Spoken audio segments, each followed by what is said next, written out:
People don't give money away. Welcome, Sister Esther. Yes, I really thank you. Thank you very much for that brilliant set of images, and you're going to turn it into a masterpiece. I can see that. I was in Jamaica in '73, and I'm probably crossing places with you on some of that film. I took 50 young people from here who I'd grown up with. So our first visit back to Jamaica after we'd come here in the '50s. And it was the year after Marley was elected, and the atmosphere in Jamaica was tremendously exciting, and reggae was coming up, you know, Better Must Come. And the movie just stimulated me, you know, I feel good, you know, hear me sing out here. Because images bring back the youth, you know. So you got to get it finished. And we're doing our 10th anniversary of the Brixton Uprising in April.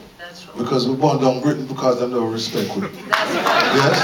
And then start respect with them called the coloured immigrants before that, and we're black Britons afterwards. Okay? So we want you to be part of that. We want these images and the music. We had some tragic news this week. Smiley Culture died. And we had a big meeting in Brixton. No, but it's not that cup of tea. Oh, a man going to stab himself to death and push a knife from the front, come out your back, right? When you got 4 policemen around you. So what this music was about, it was about that kind of oppression, you know, arbitrary violence on people, right? Without having to make an explanation. Now I don't know exactly what happened inside Smiley's house. I don't know what happened inside. Hope Road when Bob Marley was shot and Dan Taylor get shot and all that thing. But I need information, I need knowledge to inform me and my children and grandchildren so we can defend ourselves and stand up in the world like proud and be people. I'm a Marcus Garvey man. My parents was in the Garvey movement. We are Maroon people. I traced my family back to Ghana, and we're building schools in the village I came from 250 years ago. All right? That's the kind of work we have to do. Right? Link us up back around that triangle so we become strong economically. And this kind of cultural production is what we need to employ to inform the minds of the young people here who are floating lost because they've lost contact with this history. They stand around on council estates shooting and stabbing each other. Right? So we need more of this cultural production, and we need organizations on the ground who can communicate to the young people and show where they're connected to, and therefore stabilize themselves and know where they're going. So thank you very much for your efforts. Let's make our own connections so we'll articulate it together to continue the work. Thank you. Thank you.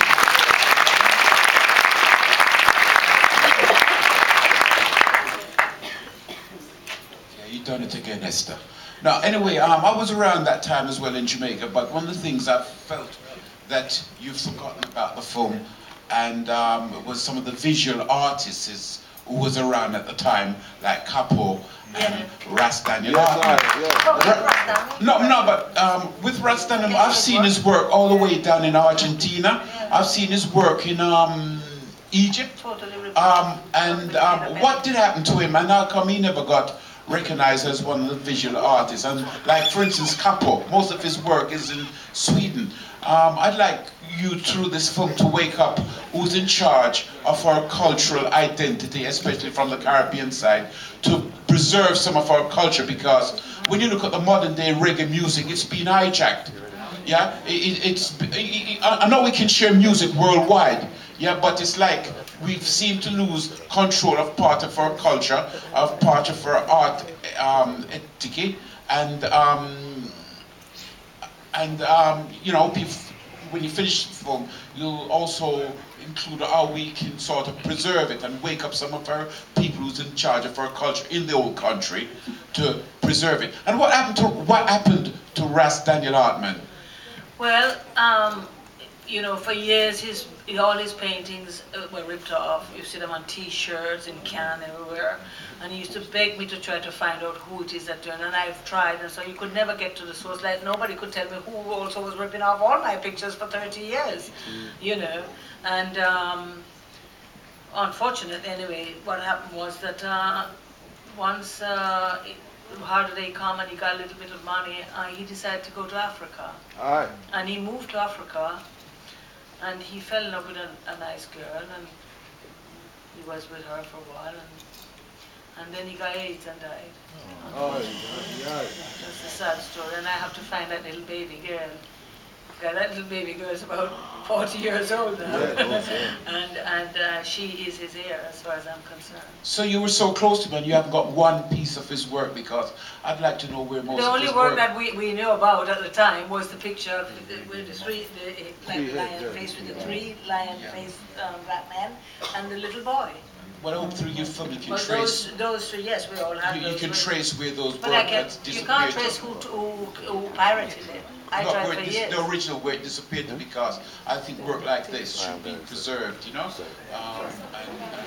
Well, you know, you've got to talk to the Minister of Culture for Jamaica. You know? Okay, Charlie, let's have talk to them through your phone. only I'm going to give me too much work for the money.